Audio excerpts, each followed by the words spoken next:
সকালবেলা টেবিলে আইসা দেখলাম অনেকগুলো পত্রিকা। ভাবলাম যে আজকে 11ই জানুয়ারি 2025 কেমন যাচ্ছে পত্রিকার খবরগুলো আপনাদেরকে পড়ে শোনাই। প্রথম আলো তারা আজকে প্রধান হেডলাইন করেছে স্থানীয় সরকার নির্বাচন নিয়ে দলগুলোর মত পার্থক্য। বিএনপি চায় জাতীয় নির্বাচন করার পরে ক্ষমতা হস্তান্তর, তারপরে স্থানীয় নির্বাচন আগে চায় জাতীয় নাগরিক কমিটি। স্থানীয় নির্বাচন আগে চায় জাতীয় নাগরিক কমিটি সহ আরো অনেকগুলো রাজনৈতিক দল, কিন্তু এক প্রধানতম বাধা হচ্ছে বিএনপি সেটা চায় না। তারা চায় আগে জাতীয় নির্বাচন, তারপরে হচ্ছে স্থানীয় সরকার নির্বাচন। স্থানীয় সরকার নির্বাচন মানে হচ্ছে ইউনিয়ন পরিষদ নির্বাচন, উপজেলা নির্বাচন, পৌরসভা নির্বাচন, সিটি কর্পোরেশন নির্বাচন, এগুলো বিএনপি এই তারা প্রধান হেডলাইন করেছে। পাশাপাশি আর একটা ছবি তারা দিয়েছে হচ্ছে লস অ্যাঞ্জেলেসের, যে আপনারা কয়েকদিন ধরে দেখছেন যে ওখানে গত 4 দিন ধরে লোকালয় মানুষ যেখানে বসবাস করে। আমি এইসব জায়গায় ঘুরছি, আমি কয়েকটা জায়গায়।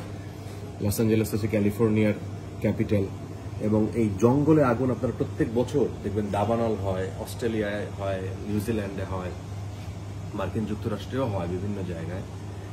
কিন্তু এই ক্যালিফোর্নিয়ার এমন একটা জায়গায়, যে জায়গাটায় আসলে মোটামুটি ঠান্ডা, আপনার গরমকালেও গ্রীষ্মকালেও হচ্ছে ওদের 12-13 ডিগ্রি থাকে আর কি। আমাদের 12-13 ডিগ্রি সেলসিয়াস, মানে তাপমাত্রা এতটাই দারুণ, আপনি গেলেও আপনার ঠান্ডা লাগবে আর কি গ্রীষ্মকালে, যখন প্রচন্ড গরম সব জায়গায়। সেই জায়গাটা এই ধরনের আগুন আমার কাছে অবিশ্বাস্য লেগেছে। পরে জানলাম যে গত বহুদিন ধরে এখানে বৃষ্টি হচ্ছে না, এটা একটা, আর প্রচন্ড বাতাসের বেগ, এই কারণে এটা এমনভাবে ছড়িয়ে গেছে যে আপনার লোকালয় মানুষের বাড়ি ঘর, অনেক সেলিব্রিটির বাড়ি সব জায়গায় যেগুলো পুড়ে গেছে, এগুলো সব নিশ্চয়ই আপনারা টেলিভিশনে দেখেছেন। সমকাল তারা আজকে লিখেছে হচ্ছে কষ্টে চলা মানুষের উপরে চাপ আরো বাড়ল, মানে সরকার নতুন করে শুল্ক আরোপ করেছে। IMF এর যে শর্ত ছিল সেটা মেনে সরকার এই সিদ্ধান্ত, এটা অনেকটা গণবিরোধী হিসেবে লিখেছে তারা।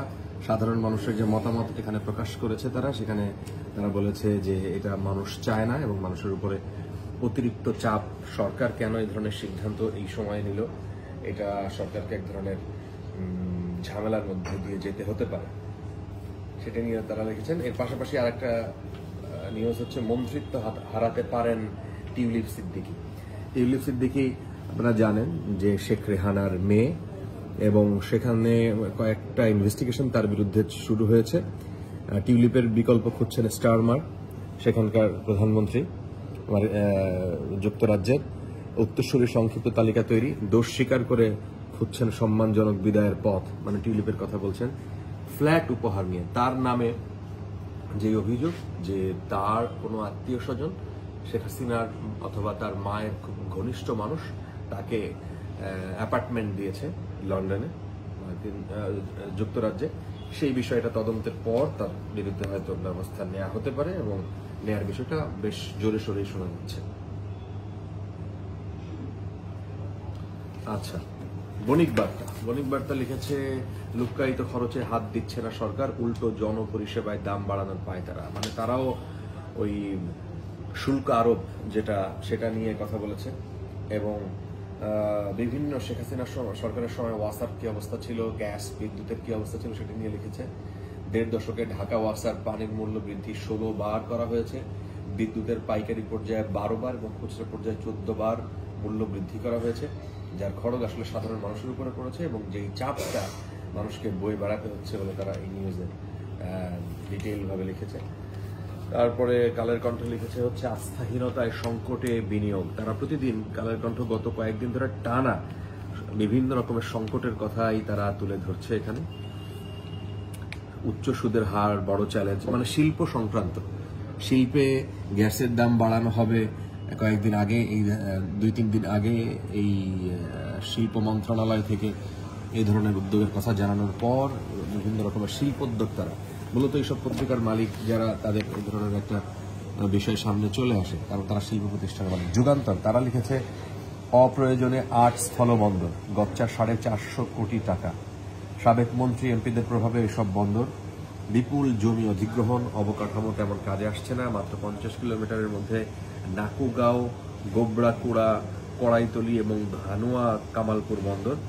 বাংলাদেশের স্থলবন্দর, ভারতের সাথে যে কয়টা বন্দর আছে আপনারা জানেন, মিয়ানমারের সাথে আমাদের বন্দর আছে একটা জায়গায়, স্থলবন্দর টেকনাফের এখানে, সেটা মাঝখানে গত প্রায় মাসখানেক ধরে কাইন্ড অফ অকেজো।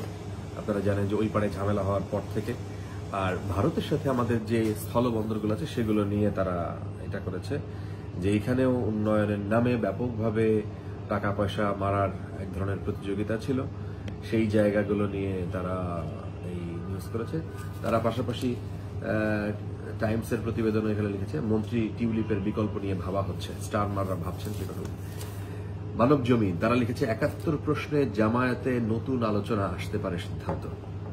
এখানে তারা নিউজে লিখেছে যে জামায়াত ৭১-এর ভূমিকা নিয়ে হয়তো তারা নতুন কোনো সিদ্ধান্তে আসতে পারে এবং সেটা প্রকাশ্য হতে পারে। নিউজে তারা ভেতরে কি লিখছে পড়ি নেই। আচ্ছা, আইএমএফ এর চাপে, আমার দেশ আইএমএফ এর চাপে সরকারের গণবিরোধী সিদ্ধান্ত। এই যে পণ্য এবং সেবায় নজিরবিহীন ভ্যাট বৃদ্ধি সংক্রান্ত বেশ তারা কঠোর করেই লিখেছে যে মানুষের এমনি যে চাপে আছে সাধারণ মানুষ, সেই চাপ থেকে তাদেরকে আরো চাপে ফেলার সরকারের এই ধরনের একটা সিদ্ধান্ত এই সময় নেওয়াটা এক ধরনের বোকামি এবং গণবিরোধী বলে এখানে অনেক মানুষের মন্তব্য প্রকাশ পেয়েছে। পাশাপাশি তারা পিকে হালদারের একটা খবর দিয়েছে, পাচারের টাকায় ভারতে বসে বাংলাদেশ বিরোধী প্রচার। ভারতের বিভিন্ন মিডিয়ায় বাংলাদেশ সংক্রান্ত যে প্রচারটা দেখা যাচ্ছে, অপপ্রচার, যে ধরনের প্রোপাগান্ডা এবং বাংলাদেশ বিরোধী প্রচারণা, সেখানে অনেকেই বলে থাকেন যে সেখানে হয়তো টাকা পয়সা ছড়ানো হয়েছে, নাহলে এরকম হওয়ার কথা না। তো সেই বিষয়টা নিয়েই তারা এখানে লিখেছে। সেখানে ৩৫০০ কোটি টাকা মেরে বহাল তবিয়তের দিকে হালদার, তাকে জামিন দিয়েছে। এটা হলো ঘটনা। পশ্চিমবঙ্গের আদালত গত ২৪শে ডিসেম্বর তাকে জামিন দিয়েছে। এই মুক্তি নিয়ে ভারতের মধ্যেও বিভিন্ন রকমের প্রতিক্রিয়া পাওয়া যাচ্ছে। আওয়ামী ঘনিষ্ঠ কলকাতার লোকজনের সঙ্গে তার ওঠা বসা আছে। আওয়ামী লীগের অনেক নেতারা ভারতে বসা এবং তাদের সাথে তার ঘনিষ্ঠতা আছে। বাংলাদেশ নিয়ে ভুয়া খবর ছড়াতে প্রায় ১৮০০ কোটি টাকার লেনদেন। আমি ওসব পুরো খবরটা পড়ি নাই, যদি সেটা হয়ে থাকে সেটা কতটা বিশ্বাসযোগ্য অথবা কি তথ্য প্রমাণ দিয়েছে আমরা এখনো পড়িনি, পরে দেখতে পারেন। তারপরে ধরি daily star, MRT-1 unlikely to be ready before 2030। বাংলাদেশের একমাত্র পাতাল রেল, এটা গত ৫ বছর আগের ঘটনা।